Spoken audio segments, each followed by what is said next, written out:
My name's Dion Jackson. I'm with the USC Center for Economic Development and the sometime instigator of AMP SoCal, as some of the people in the room know. We're going to have a video in a second here that's going to tell you a little bit about the Uniquely Abled project, but what I wanted to kind of key you into is that the person who started this was first started his own nonprofit to change the talk from disabled to uniquely abled, looking at people for what their unique abilities are rather than what they're missing, why they're not like most people. And that was the start of something that has turned into a program that is training people to be CNC machinists who are better than the average person. Ivan Rosenberg is that person who started this nonprofit and then turned it into the Uniquely Abled Academy. Unfortunately, had a last-minute schedule change and wasn't able to be here, so I get to stand in. And my colleague here on the panel is one of the runs one of the companies who hired one of those individuals. My name is Björn Paulsson. My company is Paulsson Inc. We're developing high-end accelerometers, optically based, and actually we have 3, and we're a small company. We are 12. We're located in Van Nuys, just behind or next to Van Nuys Airport. Small company of 12 staff, and 3 of our staff is from the Uniquely Abled project. So we actually 25% of our company we come from that academy. And how did you learn about the program? I looked into their office, visiting an office building in San Fernando Valley, and I just happened to walk by, and I have some family history with autism, so I stepped in and thought it was a very interesting program. And I was in the market to hire some machinists at that time. So someone explained to me the program, and when the opportunity was to hire machinists, I contacted them again and said, we have an opening for 2 machinists, so what can you offer? And we got an introduction and learned about the program. Very helpful, very thorough explanation, and we ended up hiring first 2, and just a 3rd person joined us a couple of weeks ago.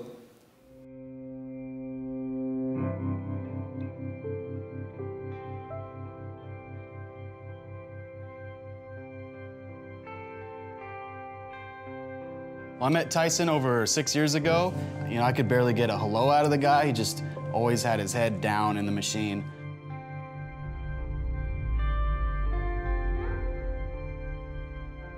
At first, I thought he was kind of quiet, and I realized that when he's in his zone and working with such a complicated part, his focus is so strong that whenever you go up to him, he can go through and be able to talk to you and also work with this crazy part with ease. I've worked with Tyson many years now, and he's a very intricate person. He's very smart, and he's very capable, willing, and able to produce anything that he sets his mind to. It's really good to see someone have that passion in machining. It always affects others and makes other people want to manufacture. It's pretty strong, too. You can pick up a pretty big piece of titanium.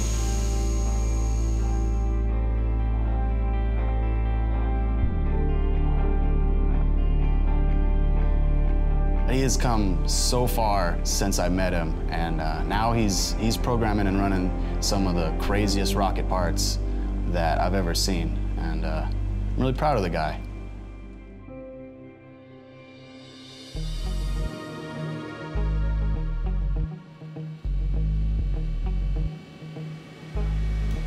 The purpose of the project, of the Uniquely Abled project, is to facilitate opportunities for uniquely able folks to have successful jobs. I'm very excited that Titan's coming here. I love his energy. I love his commitment. And then to have Tyson, his son, come, for these students to see someone like them and to say, wow, he made it. I can do that too. We believe in the student population. We want to give them that opportunity that they would not have otherwise. Just among autism, the rate today is 1 out of 67. It's an epidemic. I was on the mainland My two sons were in Hawaii, and I was like locked over here, not even being able to see my kids. At the same time, you know, there was a huge hardship because, you know, I found out that my son had been diagnosed with Asperger's. And I never really dealt with autism. I didn't really understand it. When I saw him, I thought that everything was good, you know what I mean? And he was struggling, and I wasn't there for him. What is important to get about a parent who has a child that's uniquely able is the first thought they have is, I hope I live one day longer than my kid, because nobody else is going to take care of him. My son came to live with me, and he didn't want to work. But I said, if you're going to live with me at 18, you're going to work at the shop or work at McDonald's or, you know, do whatever you want to do. But you're going to leave the house and you're going to work. So he worked at the shop and fought me every second of the way. I remember constantly going to his office and being like, I don't want to do this anymore. I don't like working here. And eventually I got to run bigger parts, more important parts. Just got more interesting. One of their disadvantages in life is a real advantage when you're talking about running one of these CNC machines. Future CNC experts extraordinaire, making it happen. What had happened is I had a whole bunch of parts for an aerospace company, and I had the heads of this company telling me that I was making the most complicated jobs. They had to have them right then. So I went to my son and I said, we're going to go trial by fire. I'm going to throw you in the deep end. We're going to make these parts, and through the process, you are going to learn how to program. In a 2-week period, he had to make all these parts. I put it all on his shoulders. Up until that point, I like to avoid as much responsibility as I could. I figured as long as I was only doing what I was told and pushing the buttons and whatnot, I'd get home as soon as I could and wouldn't have to worry about having to program all these tough jobs. But had no choice at that point. You know, I guess I could have argued or whatever, but basically took those jobs on, got the parts programmed. And it came out beautiful, came out perfect.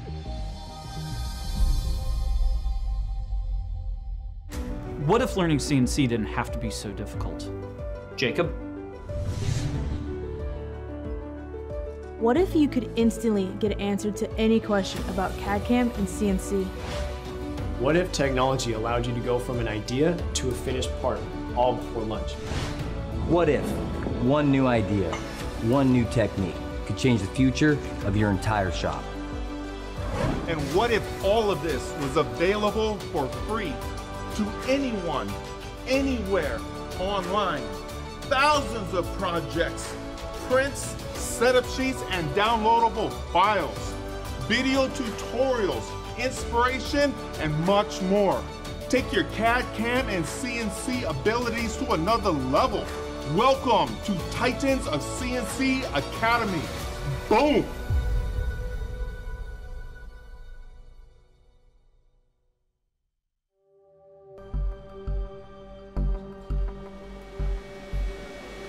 I was very familiar with the characteristics of autism, and I noticed that the characteristics of somebody with autism matched the ideal characteristics of a CNC operator.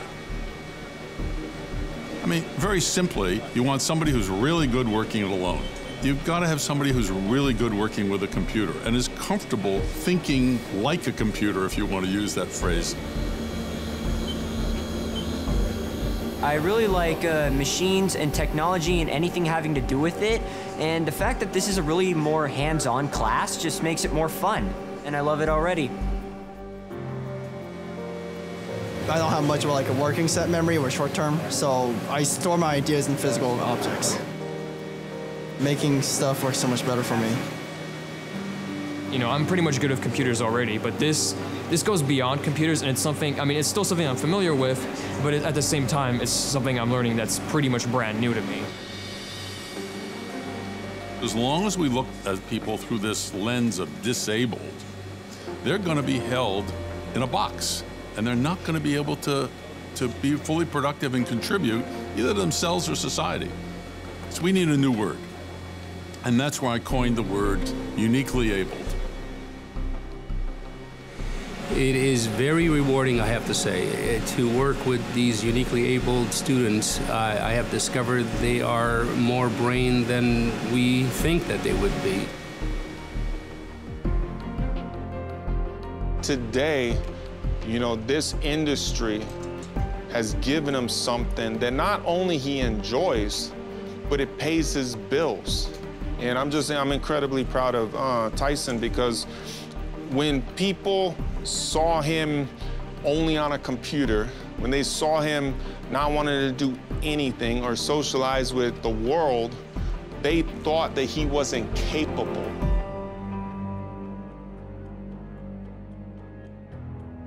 My son is able to stand there and program amazing parts, better than anybody I've ever seen. And he's been there 20% of the time that most great machinists have been, but he has the head for it. The fact that Tyson found what he's looking for, even though he has like some disability, just speaks a lot of volume. And I like seeing what he's doing. That makes me want to learn about this stuff even more. Today we're here to present a check to support this uniquely abled project. And there's a certain elemental connection that happens when people experience this together, and Tyson brings that to the table.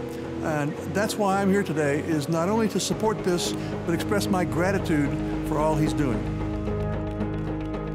Here are individuals that we know have the abilities to achieve, but in a little different way, and that we can take the responsibility to figure out how can we package the instructional program that will help them be successful in achieving their educational goal. Now that I'm very grateful I get to work with my pops. Pops? That's like, how old am I?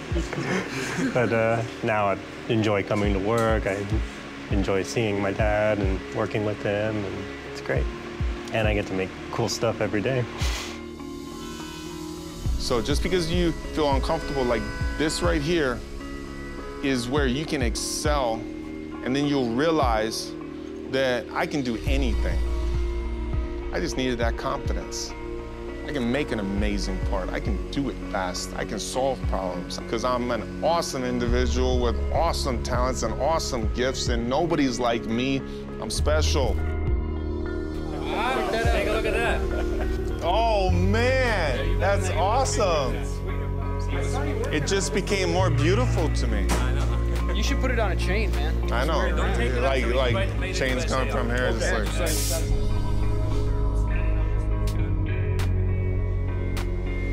These kids, for their whole life, have been told nobody's going to hire them, nobody's going to pay them, they got nothing that's worthwhile to society.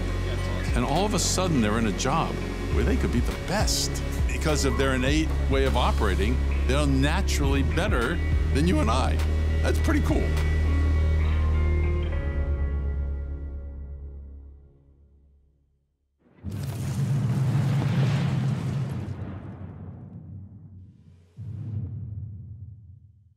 This program is one of the things that came out of people coming together in the Advanced Manufacturing Partnership for Southern California. Ivan Rosenberg is on the Executive Council of AMP SoCal. He's our industry representative. And by meeting the different people that he met through this program, he started putting this together. Now I wanted to ask Mr. Paulsson again, what's it like having those folks working for you? Well, it really is fantastic. 2 of the students in the video is actually working for me now. And the lady student, you saw mostly men, but one of the ladies there, she is my QC person. She takes everything we machine, goes through her, she verifies it. And let me just introduce the company I have. I'm a seismologist, rock mechanics background, Ph.D. from Berkeley. We're developing very accelerometers, now optical-based accelerometers for very hostile environments. The instruments we developed can go to 30,000 psi, which is 2,000 atmospheres. We have tested our sensors to 600 Fahrenheit. We're working on the sensor and accelerometer. We can go to 1,200 Fahrenheit. And of course, to do that type of environment is an extremely demanding machining process. And the staff we have from the Uniquely Able project has really helped us make that happen. They work, we have 5 state-of-the-art CNC machines, we have an optical lab, we don't draw our own fiber, we're using the fiber, we burn the fiber brag grating into our fiber and making a sensors out of that system, and then packaging it and deploying it. So we go all the way from, on the small staff, from the concept of our sensors to deploying it in oil and gas fields, geothermal fields, carbon sequestration fields, and it really, the people, the students from the Uniquely Able project really is a key component of my company now, and I'm really happy that I was able to interact with them and find them and meet them a couple of years ago. Is there anything that you have to do differently in working with them? Or has it brought anything in particular to your operation? Well, I mean, all people are different, and just like you interact with people outside the autistic spectrum differently, you also interact with people within the spectrum differently. We all come with different skills and different mindsets and different talents. So I would say, by and large, no. It's the same process. They're part of our team, and they're not any different than anyone else. Wonderful. One of the things that I hear every time I talk to a manufacturer is, I need trained personnel. I need people who have the skills. Not everybody who comes out of college has experience, and when I talk to the students, they're saying, well, how do I get experience? Well, sometimes you've got to get yourself into something like, back in the corner, we've got an example of a club here at USC where they're making rockets, and they're trying to get a rocket into low Earth orbit. So as a young person, you need to get experience. You need hands-on, just like Lieutenant Colonel Atkins was talking about. You've got to, maybe you want to get some experience before you get your schooling, because in the future, it's going to take skills and education to solve those new challenges that we have and the things that we want to make happen. Here we've got, what was it, 1 in 67 is being born with autism. We've got a group of people who have a unique skill that can contribute. And in Southern California, because of our density of population, because of the schools that have been built up around the aerospace and defense industry, we've got so much capacity that Northrop Grumman with their B-21, although the design work is happening in Melbourne, Florida, they can't find enough engineers, so they have to have some of their engineers here in Southern California. So this is the place where we have the capabilities, but we have to come together, and that's what AMP SoCal is about. Dr. Paulsson and Dion Jackson.